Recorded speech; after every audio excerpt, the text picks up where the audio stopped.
আসসালামু আলাইকুম।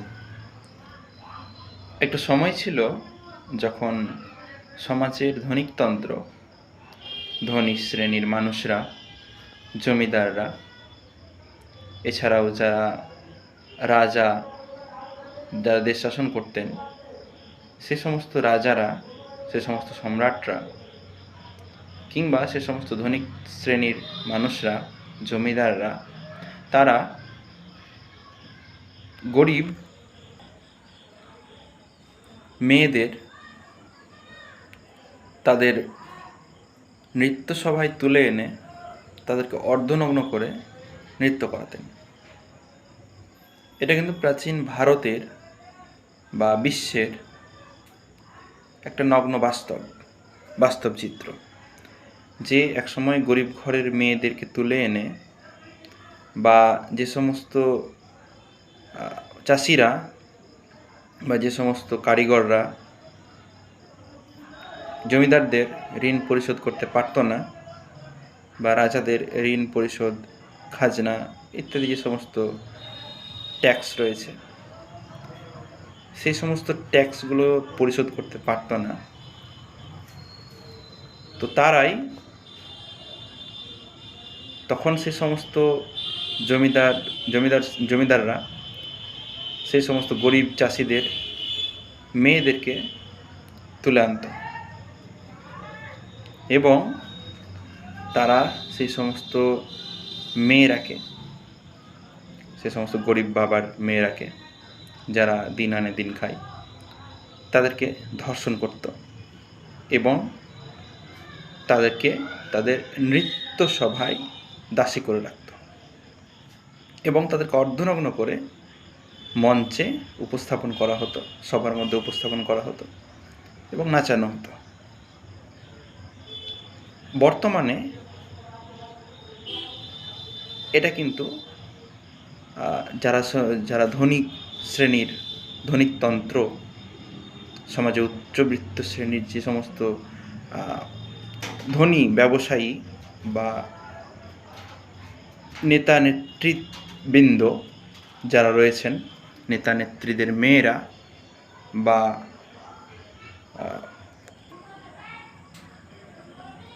নেতাদের অথবা ব্যবসায়ীদের, যারা মুকেশ আম্বানি থেকে শুরু করে বিভিন্ন বড় বড় অ্যাক্টর যারা রয়েছে, বলিউড, টলিউড, তো এই যে সমাজের একটা উচ্চবৃত্ত, তো এই সমস্ত উচ্চবৃত্ত শ্রেণীদের মেয়েরাই অধিকাংশই তারা অর্ধনগ্ন হয়ে টিকটক, ফেসবুক, ইনস্টাগ্রাম, এমনকি সোশ্যাল মিডিয়ার যতগুলো প্ল্যাটফর্ম রয়েছে, সেখানে অর্ধনগ্ন হয়ে নৃত্য করে তারা এখন সাধারণ মানুষের মনোরঞ্জন করছে। এটা কিন্তু বাস্তব। একসময় জমিদাররা গরিব ঘরের মেয়েদেরকে তুলে এনে বিভিন্ন অত্যাচার করত এবং তাদেরকে নাচা করাতো অর্ধনগ্ন এবং তাদেরকে ভোগ করত। কিন্তু এখন সে সমস্ত ধনিক শ্রেণীর মেয়েরাই অধিকাংশই তারা বিভিন্ন সোশ্যাল মিডিয়া প্ল্যাটফর্মে সাধারণ মানুষের মনোরঞ্জনের পাত্রী হয়েছে। তাহলে কি বুঝলেন এখান থেকে? যে কোনো জিনিসের ঘাত প্রতিঘাত রয়েছে। আপনি কোনো একটা জিনিসকে আপনি যদি দেওয়ালে আঘাত করেন, তাহলে কিন্তু দেওয়াল আপনাকে উল্টে আঘাত করবে, তাহলে আপনিও আঘাতপ্রাপ্ত হবেন। এটা কিন্তু নিউটনের সূত্র। অতএব মেয়েদের সম্মান হচ্ছে তাদের সম্মানকে আবৃত রাখার। একটা মেয়ে যে ধর্ম শিক্ষা করেছে, যার মধ্যে কোরআন হাদিসের জ্ঞান রয়েছে এবং যার মধ্যে প্রকৃত পক্ষেই আল্লাহর ভয় রয়েছে, সেই মেয়ে কখনোই অর্ধনগ্ন হয়ে সমস্ত সোশ্যাল মিডিয়া প্ল্যাটফর্মে নৃত্য করবে না। কারণ যার মধ্যে সৃষ্টিকর্তার ভয় রয়েছে সে কিন্তু পরকালকে ভয় করে এবং তার যে বেহায়াপনা যে কর্মকাণ্ডের জন্য তাকে যে শাস্তি পেতে হবে এই ভয়টা কিন্তু তারা করে। তাই সম্মানকে, নিজেদের সম্মানকে বাঁচিয়ে রাখা হচ্ছে সবচাইতে বড় ব্যাপার।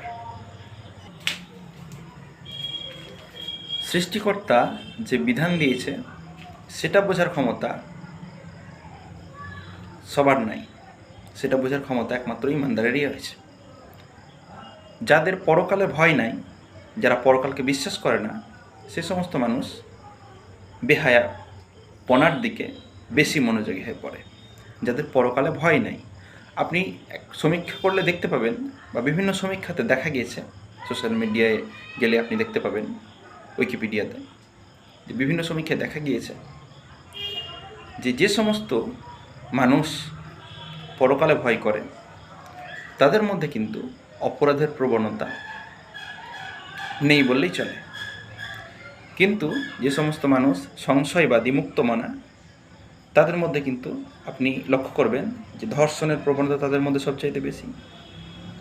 এমনকি তাদের মধ্যে সমকামিতাটাও সবচাইতে বেশি, এবং কি তারা পশু পাখির সঙ্গে সেক্স করাটাকেও তারা মানবতা আইনের মধ্যে আওতায় এনেছে। তারা মানবতা আইনের আওতায় তারা এটাকে এনেছে। আরও আছে, আরও অনেক খারাপ বিষয় আছে, সেগুলো আর বলছি না।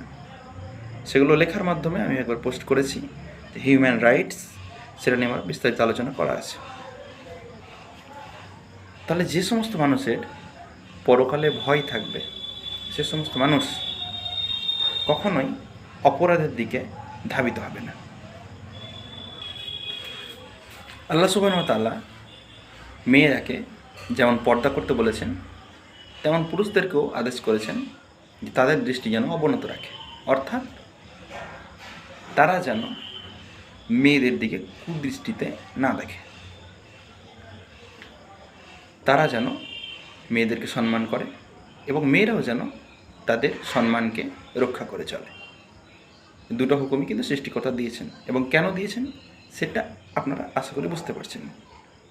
মুসলিম কান্ট্রিগুলোতে দেখুন, আরব কান্ট্রি যদি যান, আরবে সৌদি আরব, যদিও সেখানে পুরোপুরিভাবে ইসলামিক রাষ্ট্রীয় ব্যবস্থা কায়েম নেই, তবুও যতটুকুই আছে 50% থাকলে 50%ই যদি আমি ধরি তর্কের খাতিরে, তাহলে কিন্তু আপনি দেখতে পাবেন যে সেখানে ধর্ষণ নেই বললেই চলে। আপনি দেখাতে পারবেন না কোনো রিপোর্টে, কোনো নিউজে যে সৌদি আরবে ধর্ষণ হচ্ছে, কিন্তু আপনি দেখতে পাবেন আমেরিকা সহ ইন্ডিয়া বা বিভিন্ন কান্ট্রিগুলোতে যেখানে ইসলামিক রাষ্ট্রীয় ব্যবস্থা বা ইসলামী শরিয়া অ্যাক্ট মানা হয় না, বা যেখানে মানবরচিত আইন মজুত রয়েছে, সে সমস্ত দেশে কিন্তু ধর্ষণের প্রবণতা অত্যন্ত বেশি। প্রতি সেকেন্ডেই আমেরিকাতে একজন নারী ধর্ষিত হয়, সেটা বেশিও হতে পারে। তাহলে ইসলামিক যে ব্যবস্থা সেটা কিন্তু সমস্ত দিককে বিবেচনা করে আল্লাহ সুবহানাহু ওয়া তাআলা দিয়েছেন। এমনকি প্রতিটি ধর্মগ্রন্থেই পর্দার কথা বলা হয়েছে। সেটা হতে পারে হিন্দু ধর্মগ্রন্থে, সেটা হতে পারে খ্রিস্টান ধর্মগ্রন্থে, এবং কোরআনে তো আছে। আপনি যদি একটা হীরক যে অমূল্য রত্ন, হীরক কিন্তু একটা অমূল্য রত্ন, তো আপনি যদি সেই হীরককে আপনি খোলা অবস্থায় ফাঁকা স্থানে রেখে দেন, তাহলে কিন্তু চোরের দৃষ্টি সেখানেই যাবে এবং আপনার হীরকটি কিন্তু চুরি হয়ে যাবে। তেমনি মেয়েরা হচ্ছে হীরকের চাইতেও মূল্যবান বস্তু,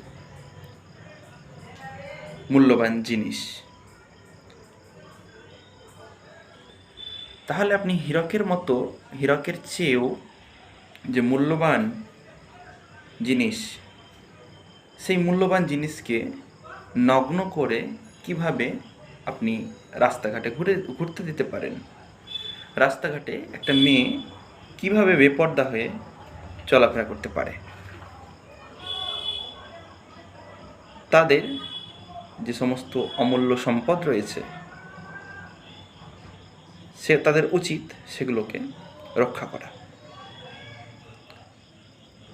মুসলিম মেয়েদের মধ্যে এই প্রবণতাটা কিন্তু রয়েছে, তারা তাদের সম্মানকে রক্ষা করতে জানে, কারণ তারা সৃষ্টিকর্তা এবং পরকালে ভয় করে। তবে সবাই যে মানে এমনটি নয়, তারাই মানে যারা ধর্মগ্রন্থ সম্পর্কে জ্ঞান রাখে, ধর্ম সম্পর্কে জ্ঞান রাখে, তারাই কিন্তু আল্লাহ সুবহানাহু ওয়া তাআলাকে এবং পরকালের প্রতি ঈমান রাখে এবং ভয় করে তার সৃষ্টির বিধানকে মেনে চলে। তাহলে একটা প্রশ্ন আছে যে মেয়েরা কি তাদের সৌন্দর্য দেখাতে পারবে না? আল্লাহ সুবহানাহু ওয়া তাআলা মেয়েদেরকে অত্যন্ত সুন্দর করে সৃষ্টি করেছেন, পুরুষ এবং নারীকেও অত্যন্ত সুন্দরভাবে আল্লাহ সুবহানাহু ওয়া তাআলা সৃষ্টি করেছেন। তো পুরুষ যদি খোলামেলাভাবে ঘুরে বেড়াতে পারে, তাহলে নারী কেন পারবে না? তাদের উদ্দেশ্যে একটা কথাই বলবো যে পুরুষ এবং নারী কিন্তু এক জিনিস নয়, প্রত্যেকটি জিনিসের কাজ আলাদা। আম গাছে কখনোই আপনি জাম ফল অ্যাকসেপ্ট করতে পারেন না, আপনি কখনোই আশা করতে পারেন না যে জাম গাছে আম ফল হবে, আম হবে এবং আম গাছে জাম হবে, এটা কখনো আশা করা যায় না। নারী এবং পুরুষকে ভিন্ন ভিন্ন কাজের জন্য আল্লাহ সুবহানাহু ওয়া তাআলা সৃষ্টি করেছেন। তাহলে পুরুষ কেন গর্ভধারণ করতে পারে না? আপনি যদি বলেন যে পুরুষ যদি খোলামেলা ঘুরতে পারে, তো নারী কেন পারবে না? তো আমিও তার টিট ফর ট্যাট অ্যান্টিভেনাম জবাব দিতে পারি, সেটা হচ্ছে যে পুরুষ খালি গায়ে ঘুরতে পারে, কিন্তু একটা নারীর জন্য আপনি কি সেটা শোভনীয় মনে করবেন? সেটা কি শোভনীয় হবে? আপনি যদি নারী এবং পুরুষের সমান অধিকারের কথা বলেন, তাহলে এটাও আপনাদের কথা মতো এটাও কিন্তু অনিবার্যভাবে নিঃসৃত হয়। আপনারা যে যুক্তির আশ্রয় নেন, যে আশ্রয় বাক্যের আশ্রয় নেন আপনারা, সেই আশ্রয় বাক্য থেকেও কিন্তু অনিবার্যভাবে এই যুক্তিটাও নিঃসৃত হয়। এছাড়াও পুরুষ কি কখনো গর্ভধারণ করতে পারে? আপনি যদি পুরুষ এবং নারীর সমানাধিকারের কথা বলেন, তাহলে একটা পুরুষ কখনোই গর্ভধারণ করতে পারবে না, কিন্তু একজন নারী পারে। তাহলে একজন নারীকে আল্লাহ সৃষ্টি করেছেন, সেই নারীকে আল্লাহ সুবহানাহু ওয়া তাআলা গর্ভধারণের ক্ষমতা দিয়ে তৈরি করেছেন, কিন্তু একজন পুরুষকে করেননি। পুরুষ সেই ক্ষমতা সহ্যই করতে পারবে না। একজন নারীর প্রসব করার সময় যে যন্ত্রণা হয়, একজন পুরুষেরা সহ্য করতে পারবে না, কখনোই সম্ভব নয়। তাই আল্লাহ সুবহানাহু ওয়া তাআলা নারী এবং পুরুষকে তাদের ভিন্ন ভিন্ন কাজের জন্য সৃষ্টি করেছেন, কিন্তু কিছু কিছু বিষয় যেটা নারী এবং পুরুষের সমান অধিকার রয়েছে। আগামী পর্বে আমি আলোচনা করব নারী এবং পুরুষের সমান অধিকার নিয়ে, যে ইসলাম কি নারী এবং পুরুষকে সমান অধিকার দেয় কিনা। পর্দা সিরিজ 3।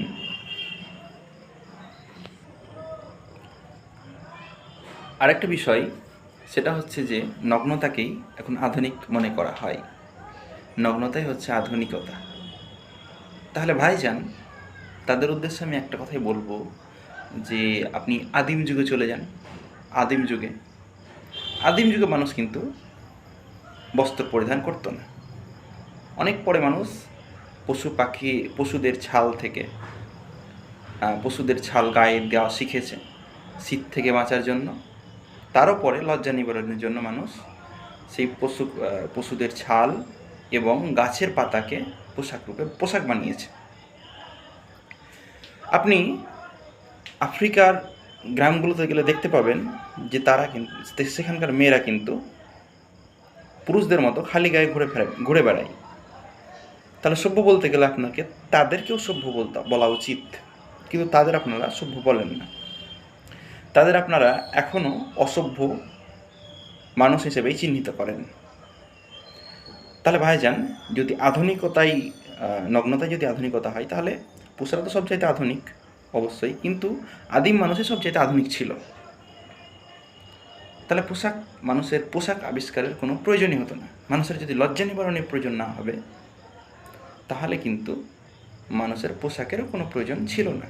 কিন্তু আদিম মানুষ একসময় নগ্ন হয়ে ঘোরাফেরা করতে করতে পোশাক পরিধান করা শিখেছিল, সেটা হোক শীত থেকে বাঁচতে এবং লজ্জা নিবারণ, দুটোই।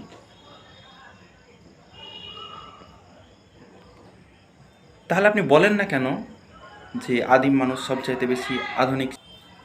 আপনাকে স্বীকার করতে হবে যে আদিম মানুষ সবচাইতে বেশি আধুনিক ছিল, কারণ তারা নগ্ন হয়ে চলাফেরা করত।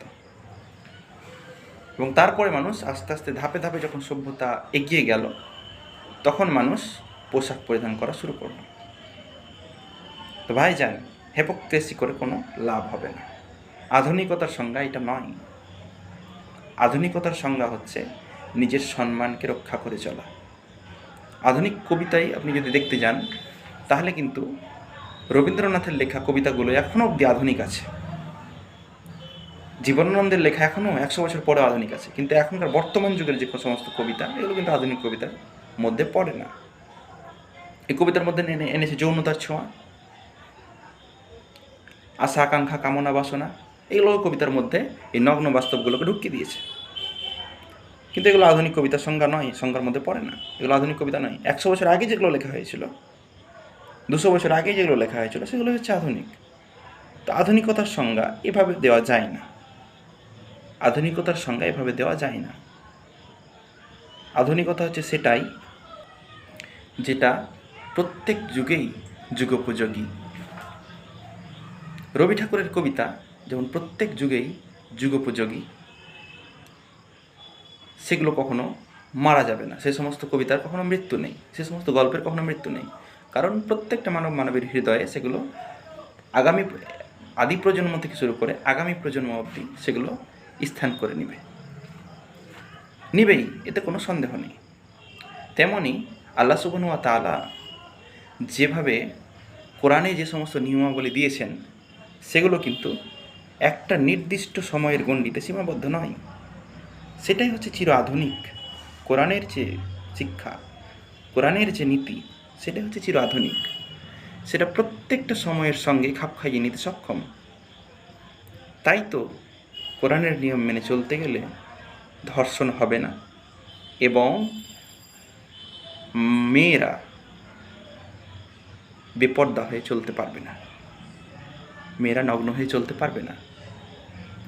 কারণ নগ্নতায় যদি আধুনিকতা হয়, তাহলে আদিম মানুষ হচ্ছে সবচেয়ে বেশি আধুনিক। আগামী পর্বে আরও নারী ও পুরুষের সমান অধিকার নিয়ে আলোচনা হবে, তার সঙ্গে পর্দা সিরিজ 3। আসসালামু আলাইকুম ওয়া রাহমাতুল্লাহি ওয়া বারাকাতুহু।